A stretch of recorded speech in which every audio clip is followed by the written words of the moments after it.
Pagkatapos ng 3 oras na pangangarit, 4 na container lang ng tuba ang nakuha ni Mang Ambo.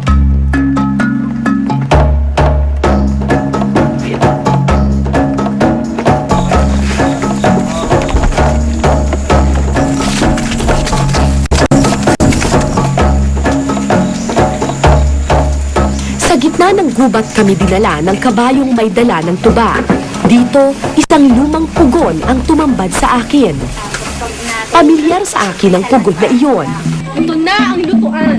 1999, mahigit 10 taon na ang nakakaraan nang una kong bisitahin ng Liliw, Laguna para sa programang Brigada 7. Nakilala ko noon si Lolo Felix, isa sa mga matatandang gumagawa ng lambanog. Ngayon ko lang nalaman na si Mang Ambo pala ay isa sa mga anak-anakan ni Lolo Felix. Siya ang nagpatuloy ng sinimulang tradisyon ng matanda. Ang mga anak kasi ni Lolo Felix, iba ng propesyon ang pinuntahan. Yung ibang anak ni Tatay Felix, ano na naging trabaho? Sa sinilas nga, yung isa na, yung mga apo namang iba, hindi pinapagpaaral. Nga, isa ngayon. Kayo lang ang naano, Kami lamang, hindi kasi nyo nag-aaral eh. hindi nag-aaral. Didini na lang. Kayong napamanahan nito. Si Joel ang kaisa-isang anak ni Mang Ambo na natutong mangarit.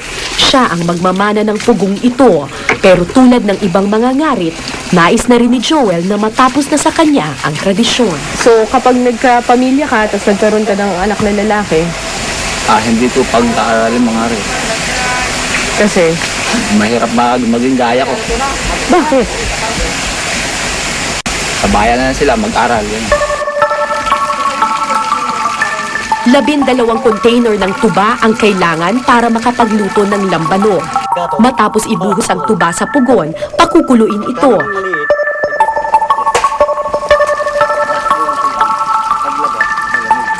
Inaabot ng mahigit 7 oras ang buong proseso. Kaya habang naghihintay na mapuno ang tapayan, Tay, kayo rin ang barbero dito? Nakakautay din. Sideline niyo po ito, Tay? Ganon kami dito ah. Ano po, Tay?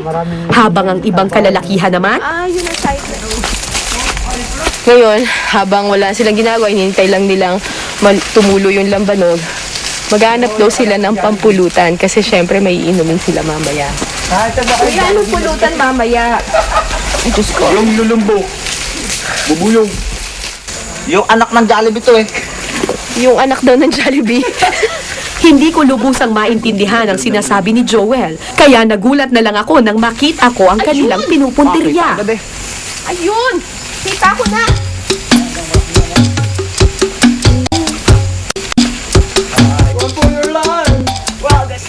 Dahil may mga umaaligid pang bubuyog sa paligid ng pugad, sinilaban nila ito para bugawin at patayin.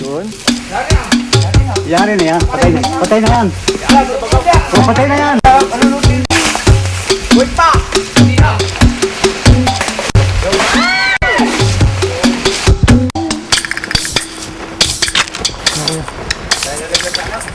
Sa loob ng pugad, may mga animoy puting uod na makikita.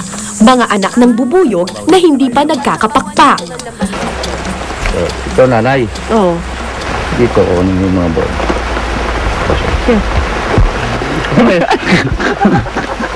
Ang maganda raw sa gubat, nandito na ang lahat. Pagkain, lambanog, at pati pulutan.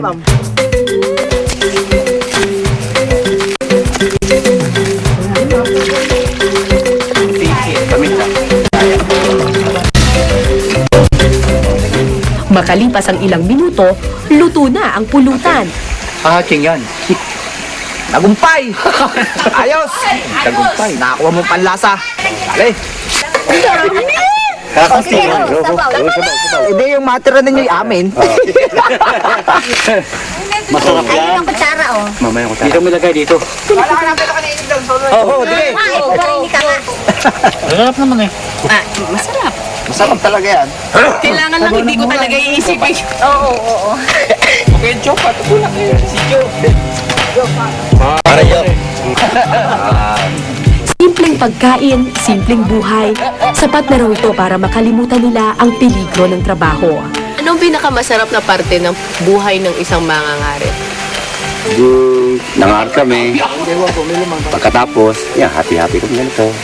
Sama-sama. Sama-sama.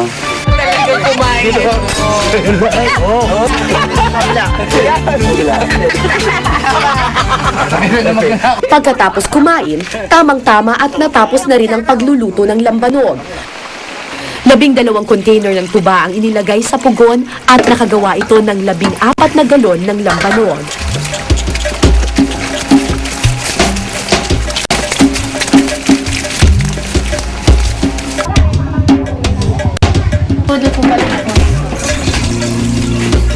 Sa araw na iyon, kumita ng mahigit 2,000 piso ang mag-amang Ambo at Joel. Masaya na sila dito kahit na ang 2,000 piso ay posibleng kapalit ng buhay mo.